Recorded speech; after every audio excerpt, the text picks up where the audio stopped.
Assalamualaikum warahmatullahi wabarakatuh. Dalam video ini, saya akan membahas bahasa Pidgin dan Kreol.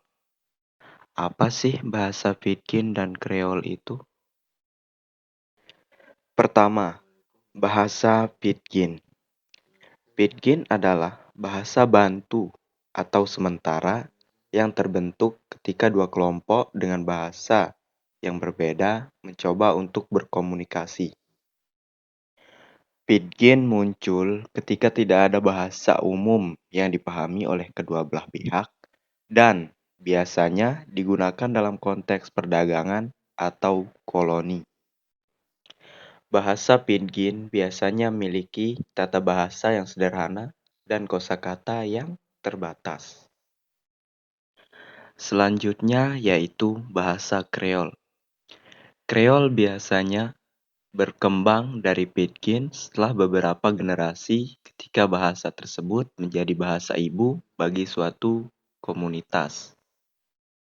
Kreol mengalami perkembangan tata bahasa yang lebih kompleks dan kosakata yang lebih luas.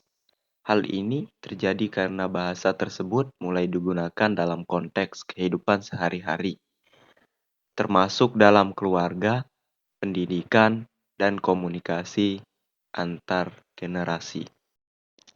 Secara tegas, Pidgin dan Kreol adalah variasi bahasa baru yang berkembang dari kontak antara variasi bahasa Eropa non-standar kolonial dan beberapa bahasa non-Eropa di sekitar Atlantik dan di Samudra Hindia dan Pasifik selama abad ke-17 hingga ke-19.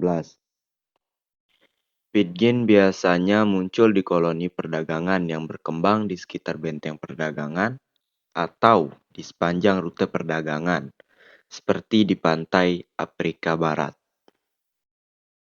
Bahasa Kreol mungkin tidak digunakan secara luas untuk berbagai bahasa hingga akhir abad ke-18. Penggunaan tersebut mungkin telah dimulai oleh orang-orang Eropa metropolitan untuk mencabut hak pilih beberapa jenis bahasa kolonial mereka. Tidak jelas bagaimana istilah tersebut hanya dikaitkan dengan bahasa daerah yang digunakan, terutama oleh keturunan orang non-Eropa. Meskipun demikian, beberapa penutur bahasa Kreol atau Pidgin benar-benar percaya bahwa mereka berbicara dalam dialek leksikator mereka. Yang ketiga, yaitu perkembangan dan pengaruh.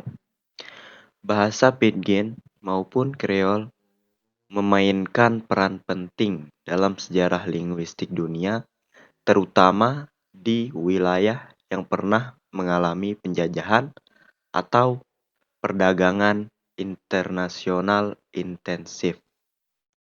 Saat ini, banyak bahasa Kreol yang diakui sebagai bahasa resmi atau penting di negara tertentu, seperti di Haiti atau Mauritius.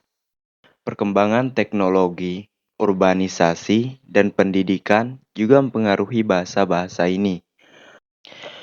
Beberapa bahasa Pidgin dan Kreol mulai mendapatkan status yang lebih resmi, misalnya Tok Pisin di Papua Nugini dan Creole Assisian di Haiti.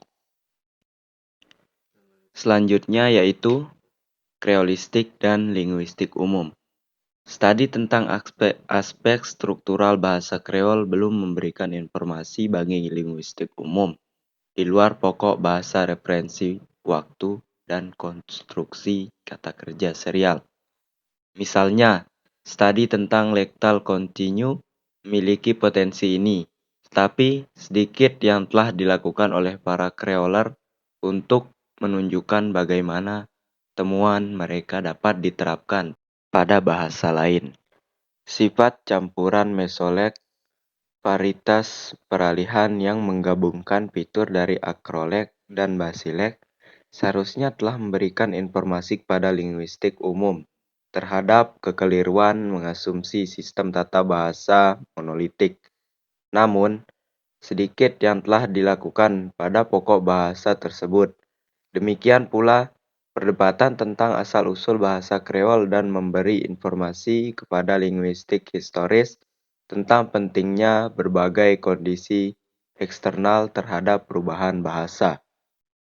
Meskipun kurangnya konsensus di antara para kreolisme dapat dijadikan alasan umum atas kegagalan ini untuk memengaruhi linguistik umum.